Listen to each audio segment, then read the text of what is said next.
Assalamualaikum warahmatullahi wabarakatuh. Saya, Siti Masito, akan membacakan cerpen saya yang berjudul Langkah Kecil Menuju Kebahagiaan. Hari pertama Darren di SMA N2 Kuningan memang penuh dengan perasaan campur aduk. Di satu sisi, ia merasa senang ia bisa melalui babak baru di sekolah barunya. Tetapi di sisi lain, perasaan kesepian itu juga hadir, mengingat ia belum punya teman dekat di lingkungan yang masih asing baginya. Berbeda dengan saat di SMP dulu, di mana ia dikelilingi teman-teman yang sudah akrab. Darren melihat di sekelilingnya ada banyak siswa yang terlihat ceria, saling bercanda, dan berjalan bersama teman-teman mereka. Namun dirinya dan seorang perempuan cantik yang tampaknya juga baru di sekolah itu justru terlihat terpisah dari keramaian. Darren merasa sedikit canggung, tapi ia mencoba untuk menghadapinya dengan tenang. Baris sesuai ruangan itu dibagikan, teriak lantang dari OSIS. Teriakan OSIS mengingatkan semua siswa untuk segera berbaris sesuai dengan ruangan yang telah dibagikan. Darren ikut berbaris dengan kelompoknya, dan ia melihat Bara, seorang siswa yang sepertinya sangat percaya diri dan ekstrovert. Bara langsung menyapanya dan memperkenalkan diri dengan cara yang sangat santai. Kenalin, gue Bara, ruang 9 kan lo? Tanya Bara pada Darren. Darren, iya gue ruang 9, jawab Darren. Oke, nanti kita duduk bareng ya bro, ajak Bara. Oke, kata Darren. Meskipun Darren merasa sedikit aneh atau bahkan canggung dengan interaksi awal ini, ada rasa lega karena Bara tampak ramah dan tidak sungkan untuk mengajaknya berkenalan. Mungkin inilah awal dari teman baru yang bisa membuat Darren merasa lebih diterima di sekolah barunya. Darren pun berharap semoga seiring waktu ia bisa lebih beradaptasi dan menemukan teman-teman lain yang membuatnya merasa lebih nyaman. OSIS menyuruh semua siswa untuk masuk ke ruangannya masing-masing. Darren duduk bersama dengan Bara di barisan keempat, satu baris sebelum barisan terakhir. Darren melihat sekeliling untuk melihat siapa saja teman seruangannya. Lalu saat Darren melihat ke barisan paling kiri, Darren melihat anak perempuan yang terlihat sendiri sejak tadi pagi. Namun saat ini perempuan itu tidak terlihat sendiri, ada perempuan lain yang menemaninya. Tapi perempuan itu diam saja dan tidak menanggapi celotehan temannya. Ada apa dengan dia? Ada masalah apa? Pikir Darren. Hari demi hari berlalu. Masa orientasi siswa pun selesai. Ruangan yang dipakai ketika MOS dipecah belah lagi. Darren sekelas dengan Bara dan dengan perempuan itu. Kila namanya. Nama itu diketahui ketika Darren tidak sengaja berpapasan dengannya dan melihat badge namanya. Hari pertama dengan kelas yang baru, saat pelajaran dimulai, Darren duduk di samping Bara, yang tampak begitu nyaman bergaul dengan semua orang. Bara adalah tipe siswa yang sangat mudah bergaul. Selalu dikelilingi teman-teman dan suka bercanda. Namun, Darren merasa sedikit terasingkan meskipun ia duduk bersama Bara. Bro, lo kayak gak sih sama Kila? Tanya Bara dengan nada penasaran. Sesekali melirik arah Kila yang duduk tidak jauh dari mereka. Kila yang itu? Tanya Darren, menunjuk ke arah Kila yang sedang menulis dengan serius di buku catatannya.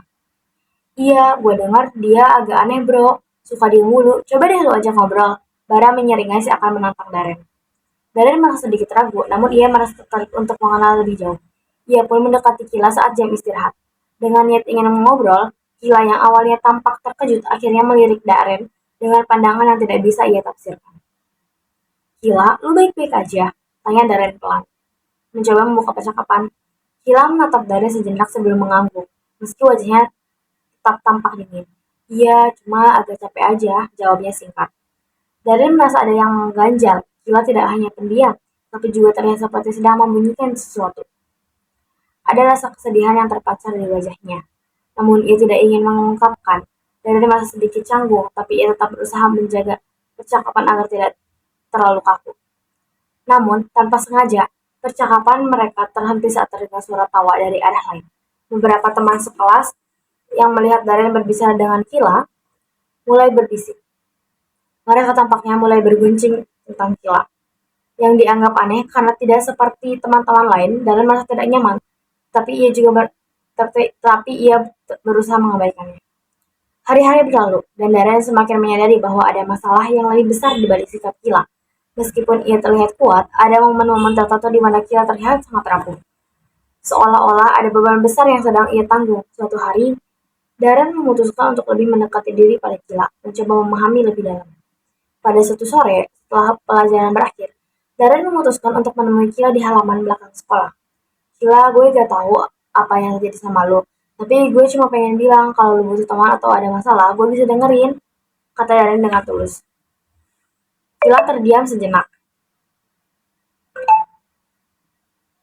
Pandangannya kosong, seolah berpikir panjang. Akhirnya dengan suara pelan, ia membuka diri. Beberapa minggu lalu, sahabat dekatku meninggalkan aku. Dia pergi selama-lamanya karena menolongku saat aku akan menyeberang. Kata Kila dengan suara yang mulai lemas. Darren sedikit terkejut karena alasan itu. Namun ia segera menormalkan mimik wajahnya. Kila, tapi itu bukan salah kamu. Semua yang terjadi sudah ada yang menakdirkan. Apalagi dengan kematian itu sudah terencana ketika kita baru saja dilahirkan. Sedih boleh, tapi gak usah nyalahin diri sendiri, kata Darren pada Kila yang terlihat sangat sedih. Iya, Darren, tapi aku tetap saja tidak bisa menerima semuanya. Jawab Kila dengan nada yang sudah mulai berair. Dengan mata yang sudah mulai berair. Aku paham bagaimana rasanya, namun sekarang kamu harus perlahan bangkit kembali. Kalau kamu sedih lagi, kamu cerita sama aku, kata Darren dengan penuh rasa yakin. Baiklah Darren, makasih ya kamu mau temenan sama aku, kata Kila dengan penuh rasa terima kasih. Sama-sama, jangan lupa temenan sama yang lain juga. Mereka juga pasti pengen temenan sama kamu, saran Darren. Iya, iya, jawab Kila yang sudah tidak bersedih lagi. Hari-hari berlalu, dan hubungan antara Darren dan Kila semakin dekat. Meskipun Kila masih sering terlihat serius dan pendiam, dia mulai lebih banyak bicara dengan teman-teman di sekitarnya. Darren, Darren tetap mendampinginya, memberi dukungan tanpa memaksa. Ia juga mulai memperkenalkan Kila kepada teman-teman lain, seperti Bara, yang dengan antusias menyambut Kila. Kila, ayo gabung kita makan bareng. Bara ajak Kila dengan ceria saat mereka beristirahat. Awalnya Kila ragu, tapi Darren memberinya semangat. Yuk Kila, gak ada salahnya coba. Dengan sedikit ragu, Kila akhirnya ikut bergabung. Mereka duduk bersama di kantin, berbincang tentang hal-hal ringan dan tertawa bersama. Kila merasa sedikit lebih ringan setelah hari itu. Ia mulai merasa bahwa meskipun masa lalu selalu menjadi bagian dari dirinya, itu tidak harus menentukan masa depannya. Darren terus menjadi teman yang penuh pengertian, sementara Kila semakin merasa diterima. Meskipun prosesnya tidak instan, Kila tahu bahwa dengan dukungan teman-temannya, ia bisa menjalani hari-hari yang lebih baik. Dengan langkah kecil, ia mulai menemukan kebahagiaan dalam hal-hal sederhana, seperti tahu bersama teman-teman dan berkenyamanan berada di sekitar orang-orang yang peduli. Di ujung akhir semester, Kila datang kepada Darren dengan senyum yang lebih lebar dari biasanya. Darren, aku merasa lebih baik sekarang. Terima kasih sudah membuat aku merasa seperti aku nggak sendiri. Darren tersenyum merasa bangga. Kamu sudah jauh lebih kuat, Kila. Jangan lupa aku selalu di sini ya. Dengan itu, Darren dan Kila melanjutkan perjalanan mereka, menyadari bahwa persahabatan seperti halnya kehidupan penuh dengan lika-liku. Tapi selama mereka saling mendukung, mereka bisa saling menghadapinya. Mungkin sekian cerpen dari saya, kurang lebih mohon maaf. Wassalamualaikum warahmatullahi wabarakatuh.